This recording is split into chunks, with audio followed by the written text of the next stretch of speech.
राम जी सभी को पहली राइड के आपके अपने इस YouTube चैनल पर आप सभी का स्वागत है। रामबाण की अपनी जो लगातार सीरीज आ रही है ये कैसी लग रही है आपको, इन फीडबैक आपको जरूर देना है भाई, ठीक है। और चैनल को सब्सक्राइब जरूर करो और अगर आपको वीडियो अच्छी लग रही है तो लाइक करो।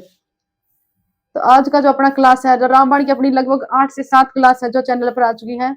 आज का जो अपना पहला ही क्वेश्चन है, ये 37 क्वेश्चन हो चुका है भाई। अपना पहला क्वेश्चन है, भारतीय खाद्य निगम का मुख्यालय कहाँ पर है? भारतीय खाद्य निगम मतलब FCI food corporation of India, इसकी स्थापना 1965 में हुई थी। इसका पूछ रखा है कि इसका हेडक्वार्टर कहाँ है?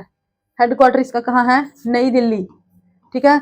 जो एफसीआई है, फूड कॉर्पोरेशन ऑफ इंडिया है, जो किसानों की फसल है उनको एमएसपी पर खरीदना, उनका भंडारण करना, उनको रखरखाव करना और फिर उनको पूरे देश में कैसे वितरण करना है, ये सब कार्य किसके हैं? एफसीआई के हैं, फूड कॉर्पोरेशन ऑफ इंडिया, जिसकी स्थापना हुई थी 1965 में। नई दिल्ली, जो दिल्ली है, इसको राजधानी है किस संविधान के तहत है? जो आधिकारिक रूप से अपनाया गया था, कौन सा संशोधन था? 69वां संविधान संशोधन 1991 में, ठीक है। दिल्ली से पहले राजधानी कौन सी थी अपनी? कोलकाता थी, ठीक है। कोलकाता को क्या बोलते हैं? आनंद का शहर, आनंद का शहर मतलब सिटी ऑफ जॉय। कोलकाता को एक और नाम है भाई, महलों का शहर। महलों का शहर भी कौन सा है? कोलकाता है। सिटी ऑफ जॉय, महलों का शहर कौन सा है? कोलकाता है। भुवनेश्वर, ये कहाँ है? उड़ीसा में है। उड़ीसा में है। इसे क्या बोलते हैं? भारत का मंदिर नगर, ठीक है।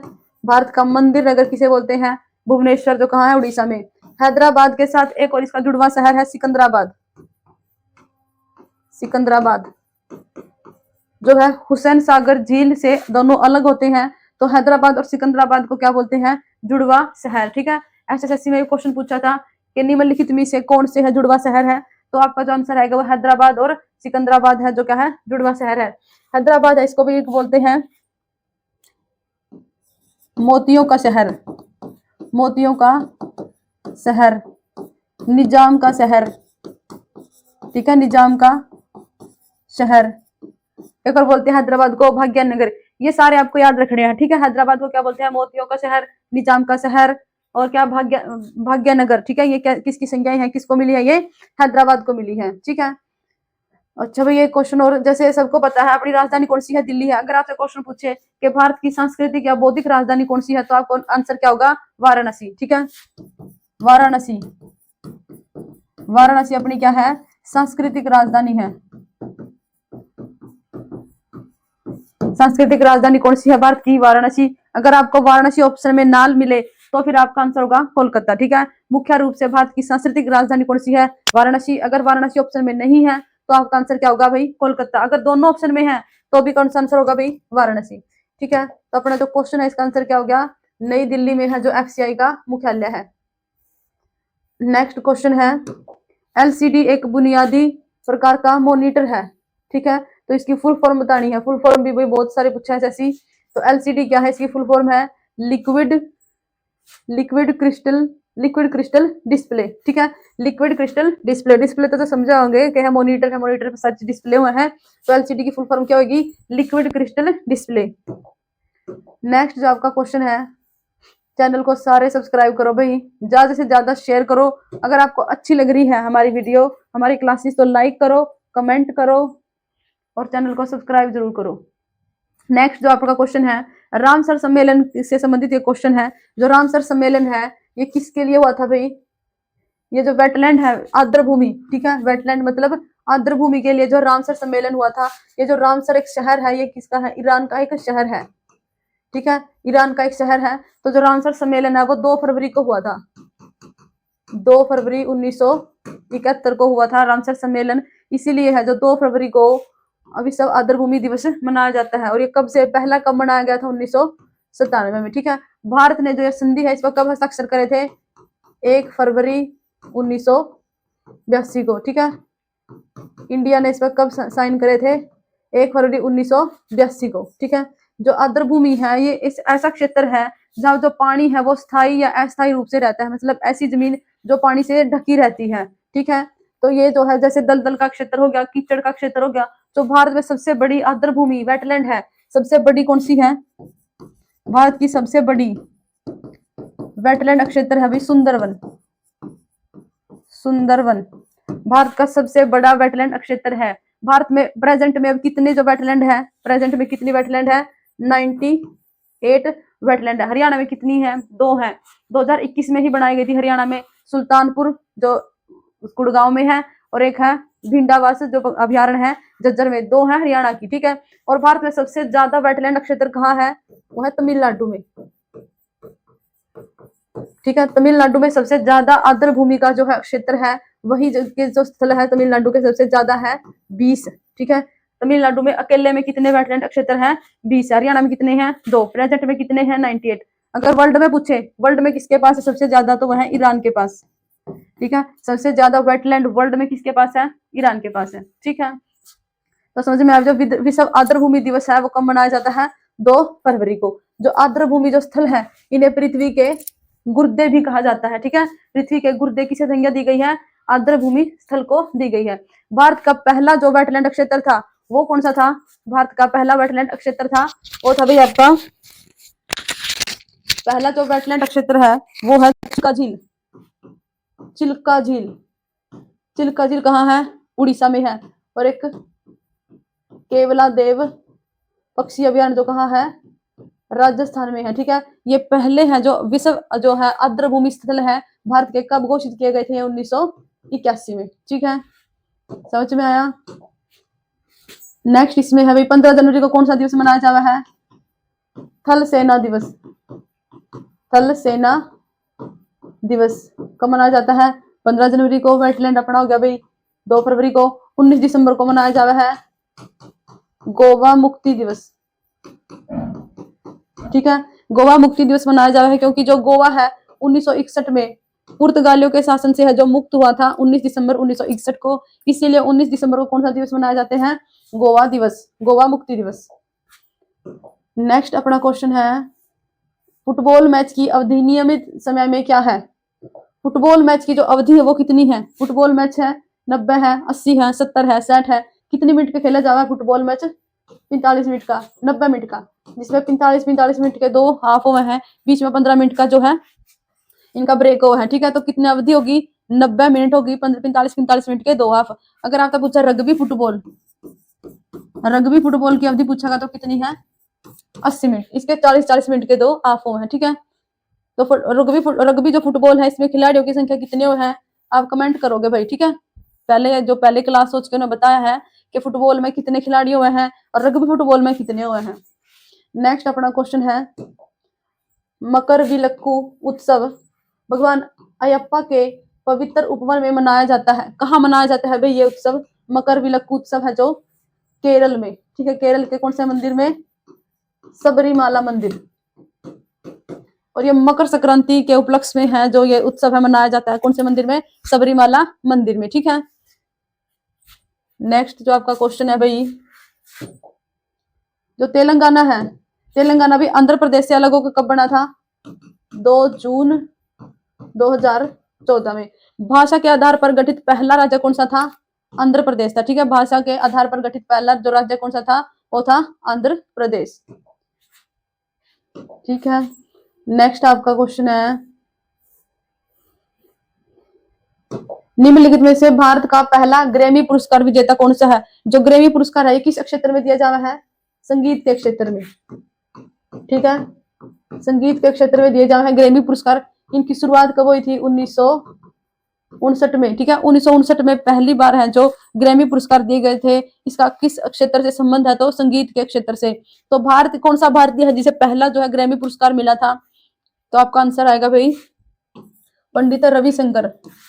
1968 में इनको है जो ग्रैमी पुरस्कार मिला था। इनका एक एल्बम था वेस्ट मीट्स ईस्ट, इस एल्बम के लिए है जो इनको ग्रैमी पुरस्कार से नवाजा गया था, ठीक है। हरि प्रसाद चौरसिया ये क्या है? बांसुरी वादक है ये, ठीक है। जाकिर हुसैन तबला वादक है, तबला वादक है। कौन? जाकिर हुसैन का संबंध किससे है? तबला वादक है। और पंडित शिव प्रकाश ये है संतूर, ठीक है। संतूर बताना भाई कमेंट करके क्या हुआ है? संतूर, ठीक है। तो अपना आंसर क्या होगा भाई? पंडित रविशंकर है पहले ग्रैमी पुरस्कार भारतीय, ठीक है। नेक्स्ट आपका क्वेश्चन है शास्त्रीय नृत्य से संबंधित है। हर पेपर में भी एक नृत्य से क्वेश्चन है जो पक्का ही आवा है, ठीक है। भारत में कितने कुल शास्त्रीय नृत्य हैं? पहले 8 शास्त्रीय नृत्य से अब एक और जोड़ दिया गया है 6, जो कहा क्या जाता है ये झारखंड में, ठीक है। तो 9 शास्त्रीय नृत्य हो गए हैं। तो कुचिपुड़ी भी एक शास्त्रीय नृत्य है। ये किस प्रकार का, इसमें संगीत पूछ रखा है, ठीक है। तो इसमें कौन सा संगीत यूज करा जाए, तो इसका आंसर अपना आएगा भाई कर्नाटक संगीत, ठीक है। अगर पूछे कुचिपुड़ी जो शास्त्रीय नृत्य है वो कहाँ किया जा रहा है, तो आपका आंसर आएगा भाई आंध्र प्रदेश, ठीक है। कुचिपुड़ी शास्त्रीय नृत्य का संबंध किस राज्य से है? आंध्र प्रदेश से। इसको याद कैसे करोगे? जो पूड़े हैं वे कच्चे रह गए, क्यों रह गए भाई? आंधी आई थी, ठीक है। आंधी आने की वजह से जो पूड़े हैं आपके वो क्या रह गए थे? कच्चे रह गए थे, ठीक है। याद हो जाएगा। कुचिपुड़ी जो शास्त्रीय नृत्य है वो कहाँ हुआ है? आंध्र प्रदेश में। और इसमें किस नृत्य का प्रयोग किया जा रहा है, तो आपका आंसर होगा कर्नाटक संगीत का इसमें प्रयोग हुआ है। नेक्स्ट है भाई क्रांति से संबंधित क्वेश्चन है। स्वर्ण क्रांति का संबंध किस क्षेत्र से है? इंग्लिश में है इसका गोल्डन रिवॉल्यूशन का संबंध किस क्षेत्र से है? तो इसका मुख्य रूप से संबंध है बागवानी क्षेत्र से, बागवानी क्षेत्र से, ठीक है। जिसमें बोल देंगे फूल है, फल है, शहद, ठीक है। जो क्रांति है फूल फल शहद इनके जो उत्पादन में कैसे है जो बढ़ोतरी करी जाए तो क्रांति है, इसलिए आती है। तो इस क्रांति का संबंध किससे है? शहद से, ठीक है। शहद उत्पादन में कैसे बढ़ोतरी करी जाए तो ये संबंध किससे है? स्वर्ण क्रांति से है। अंडा उत्पादन, अंडा के उत्पादन में बढ़ोतरी के लिए कौन सी जो क्रांति आई थी वो थी रजत क्रांति, ठीक है। रजत क्रांति का संबंध किससे है? अंडा उत्पादन से। तिलहन के लिए आई थी पीली क्रांति, मछली के लिए आई थी भाई नीली, ठीक है। मछली के लिए आई थी नीली। एक इसमें एक और है, अगर पूछे झींगा मछली, झींगा मछली के उत्पादन के लिए कौन सी क्रांति आई थी?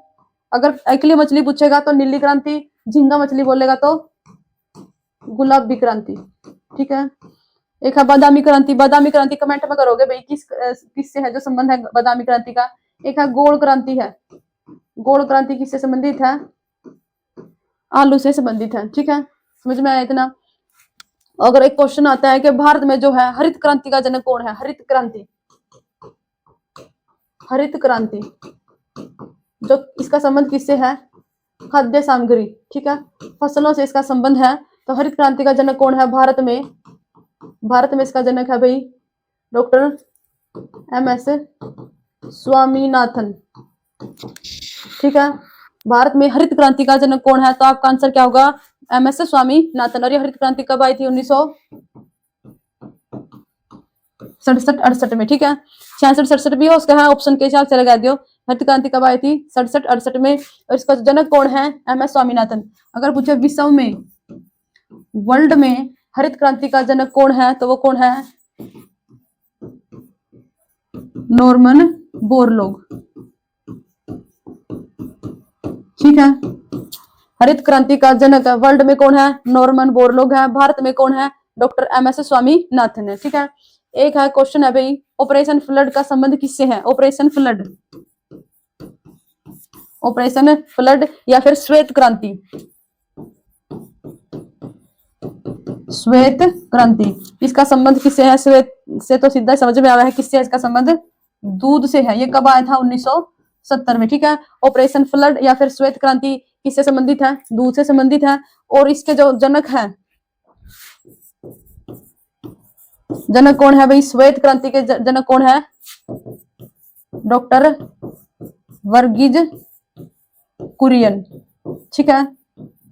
डॉक्टर वर्गीज कुरियन है जो श्वेत क्रांति के जनक हैं। इन्हीं के जन्मदिन पर है जो विश्व राष्ट्रीय दुग्ध दिवस मनाया जाता है, ठीक है। किसके जन्मदिन के उपलक्ष्य में? डॉक्टर वर्गीज कुरियन के जन्मदिन के उपलक्ष्य में है राष्ट्रीय दुग्ध दिवस मनाया जाता है। कमेंट करोगे भाई राष्ट्रीय दुग्ध दिवस कब मनाया जाता है, ठीक है। ये क्वेश्चन हो लिया भाई।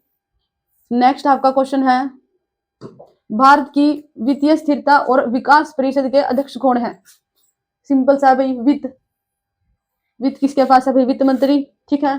प्रेजेंट में वित्त मंत्री कौन है? श्रीमती निर्मला सीतारमण, ठीक है। तो जो वित्तीय स्थिरता और विकास परिषद के अध्यक्ष कौन हुआ है? वित्त मंत्री। प्रेजेंट में कौन है? श्रीमती निर्मला सीतारमण है, ठीक है। इसमें एक और है भाई, ये गृह मंत्री किसके है, जो अक्षेत्रीय परिषद है, ठीक है, अक्षेत्रीय परिषद के अध्यक्ष कौन हुआ है, गृह मंत्री। कमेंट करो भाई प्रेजेंट में गृह मंत्री कौन है। अक्षेत्रीय परिषद का मतलब है जो पूरा इंडिया है इसके जोन डिवाइड करके है। तो इसके जोन कैसे डिवाइड करके है, जैसे उत्तर हो गया, दक्षिण, ये पूरब और ये पश्चिम, ये और एक हो गया बीच में मध्य, ठीक है। ये जोन डिवाइड कर रखे हैं।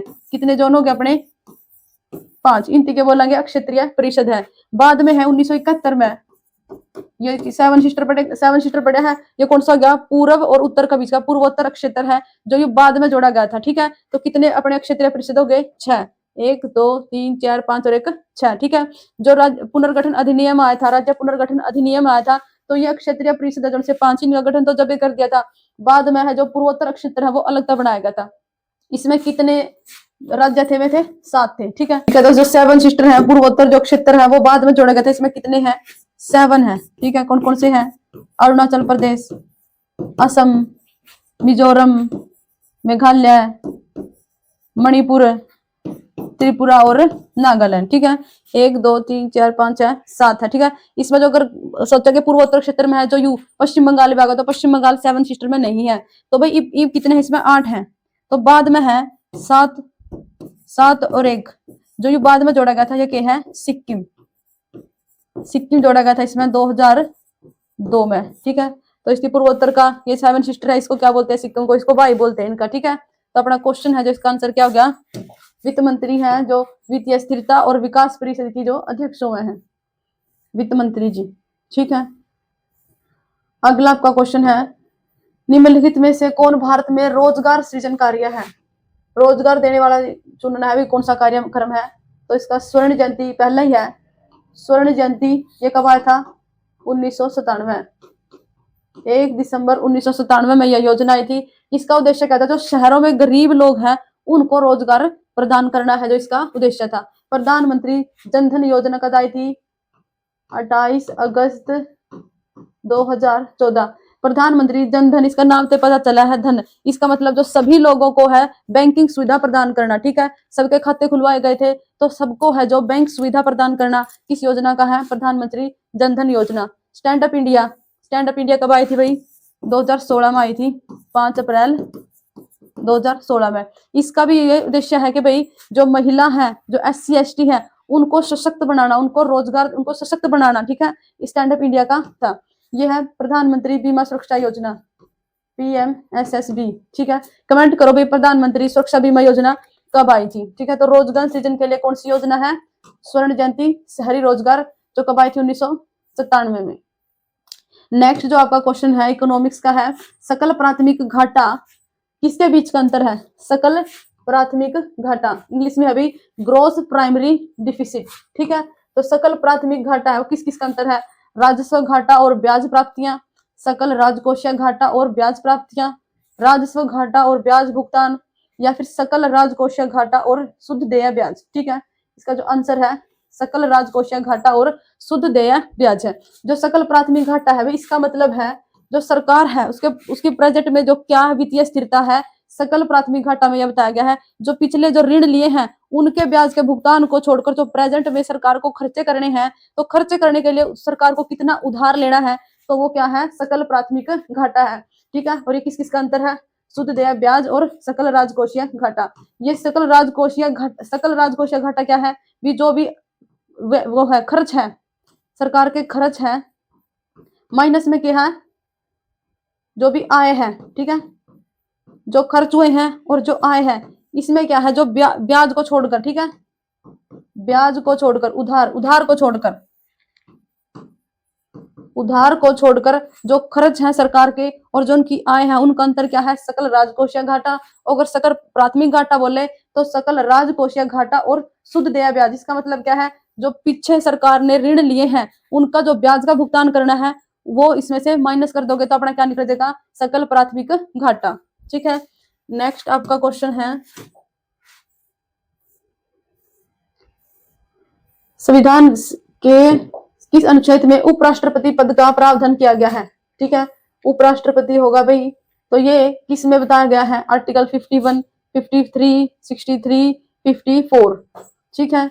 51 में क्या है भाई, नीति निर्देशक है नहीं, नीति निर्देशक तत्व किसमें है, आर्टिकल 53 में है। आर्टिकल 53 है, ये राष्ट्रपति से संबंधित है, तो उपराष्ट्रपति होगा, ये आर्टिकल कौन सा है, 63, ठीक है। उपराष्ट्रपति के लिए आर्टिकल कौन सा है, 63, 54 भी ये राष्ट्रपति से संबंधित है भाई, ठीक है, ये राष्ट्रपति से संबंधित है। तो उपराष्ट्रपति है भाई, ये राज्यसभा का पदेन सभापति हुआ है, ठीक है, राज्यसभा का पदेन सभापति कौन हुआ है, उपराष्ट्रपति हुआ है। उपराष्ट्रपति के लिए है जो योग्यताएं क्यों है, ठीक है, योग्यताएं बतानी है भाई, ये दिवालिया ना हो, पागल ना हो, भारत का नागरिक हो, कितनी उम्र का हो, 35, ठीक है, 35 वर्ष की आयु पूरी कर चुका हो, राज्यसभा में चुनने योग्य हो, ठीक है, राज्यसभा का सदस्य बनने के जो इसमें सारी है जो वे पूरे करता हो, ठीक है, राज्यसभा का सदस्य। और राष्ट्रपति के लिए क्या हुआ है अभी कंडीशन, कि वो लोकसभा में चुनने के योग्य हो, ठीक है, राष्ट्रपति लोकसभा में और उपराष्ट्रपति राज्यसभा में। 35 इसकी 35 वर्ष। नेक्स्ट आपका क्वेश्चन है, भारत के कौन से राज्य में अधिकतम संख्या में आर्किड है। आर्किड क्या है भाई, ये फूल वाले पौधे है, नहीं फूल वाले पौधों का समूह हुआ है आर्किड। इसकी बहुत सारी प्रजातियां हैं। तो पूछ रही है कि सबसे ज्यादा प्रजाति अपनी किस राज्य में है इसकी, तो सबसे ज्यादा है इसकी अरुणाचल प्रदेश में, ठीक है, पहले अरुणाचल प्रदेश में, दूसरा नंबर है असम में, ठीक है। आर्किड क्या होगी, फूल वाले पौधे, इनकी बहुत सारी प्रजाति हुए हैं। ये जो है इपीफाइटस में आएंगे भाई, कौन से में आएंगे, इपीफाइटस है। इपीफाइटस का मतलब है तो दूसरे पौधों का ऊपर उगा है सहारा लेने के लिए, जो सहारा लेने के लिए दूसरे पौधों के ऊपर उगते हैं, उनकी कौन से कहांगे, यहाँ पे कौन से ग्रुप कहांगे, इपीफाइटस, और ये क्या है, आर्किड है, ठीक है। सबसे ज्यादा कड़ा मिला है अरुणाचल प्रदेश में और सेकंड नंबर पे असम में मिला है, ठीक है। तो आज खातर भाई इतना ही। अरुणाचल प्रदेश सबसे पहला सूरज उगा है, तो अरुणाचल प्रदेश ने क्या, उगते सूरज का राज्य भी किसने वहां पे, अरुणाचल प्रदेश ने। जो सबसे ज्यादा वर्षा हुआ है भारत में या वर्ल्ड में, वो कड़ा हुआ है मेघालय में। मेघालय का कौन सा स्थान है, मौसिनराम स्थान है, मौसिनराम, ठीक है। एंड 3 पहाड़ियां है भी, गारो, खासी और जंतिया, 3 टाइप की जो पहाड़ी है, उनकी वजह से सबसे ज्यादा वर्ल्ड में वर्षा कड़ा हुआ है मौसिनराम मेघालय में, ठीक है। कहाँ हुआ सबसे ज्यादा वर्षा, मेघालय के मौसिनराम में है जो सबसे ज्यादा वर्षा हुआ है, ठीक है। तो आज का एक क्लास में भाई इतना ही। आपको क्लास कैसी लग रही है कमेंट करें, और अच्छी लग रही है तो लाइक करें और चैनल को सब्सक्राइब करें। Thank you.